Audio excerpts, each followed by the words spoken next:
네, 지난 1945년 제주도로 강제 동원됐던 광부 수백 명이 귀향 중에 예기치 못하는 사고를 만났습니다. 118명이 바닷속에서 숨지는 대형 참사가 발생했습니다. 억울한 강제 동원도 모자라 허망하게 목숨까지 잃은 만큼 정부가 보상하는 게 마땅하지만 지금까지 전혀 이 보상이 이루어지지 않고 있다고 합니다. 김주영 기자가 취재했습니다. 전남 해남군 옥매산에는 일제강점기 시절 알루미늄의 원재료인 명반석을 캤던 옥매 광산이 있습니다. 군용기 등을 만들 때 꼭 필요하다 보니 당시 최대 1000명이 넘는 조선인들이 무더기로 강제동원돼 고된 작업을 해야 했습니다. 심지어 이들은 갑자기 제주도까지 끌려가 인공불과 방어진지를 쌓기 위해 지옥 같은 삶을 견뎌야 했습니다. 뚜레산 막사도 없고 이렇게 나뭇잎으로 가려진 그런 데서 잠자면서 혼도시하고 넌닝만 입고 토굴 작업을 했다고 그렇게 이야기를 하시더라고요. 다행히 몇 달 만에 광복이 찾아오면서 다시 고향으로 돌아올 수 있었습니다. 그런데 이들의 불행은 끝이 아니었습니다. 해남으로 돌아오던 귀향선에서 이유를 알 수 없는 불이 났고 조선인들은 바다로 뛰어들어야 했던 겁니다.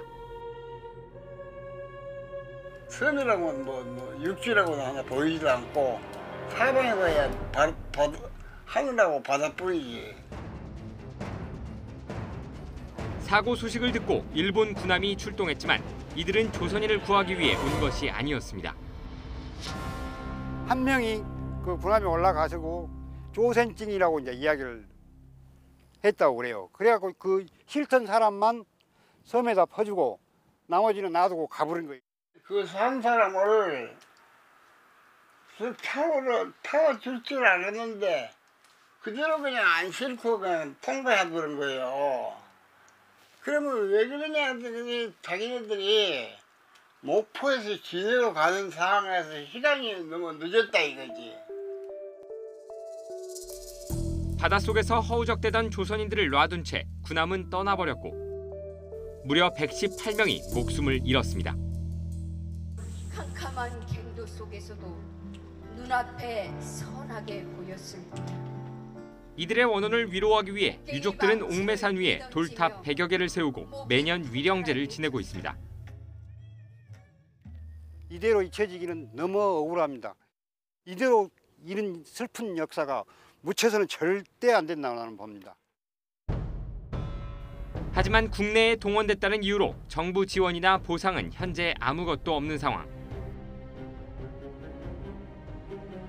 국내 강제동원 피해자는 연 인원으로 650만 명이 넘는 것으로 집계되지만 보상 관련 특별법에 국외 피해자만을 대상으로 한정짓고 있기 때문입니다. 그 어떤 고생의 강도를 국외와 국내를 구분하는 것은 크게 의미가 없다고 생각합니다. 저는 이 문제가 굉장히 시간적으로 제한돼 있다. 대개 당사자들이 연세가 많으시고 정말 80, 90 고령자신데 이분들이 생존해 계실 때 이 문제를 해결하지 않으면 정말 어려울 거다 그런 생각을 하고. 오늘 밤 국민신문고에서는 국내 강제동원 피해의 실태와 정부의 일관되지 못한 지원 정책을 돌아보고 개선 방향에 대해 살펴봅니다. YTN 김주영입니다.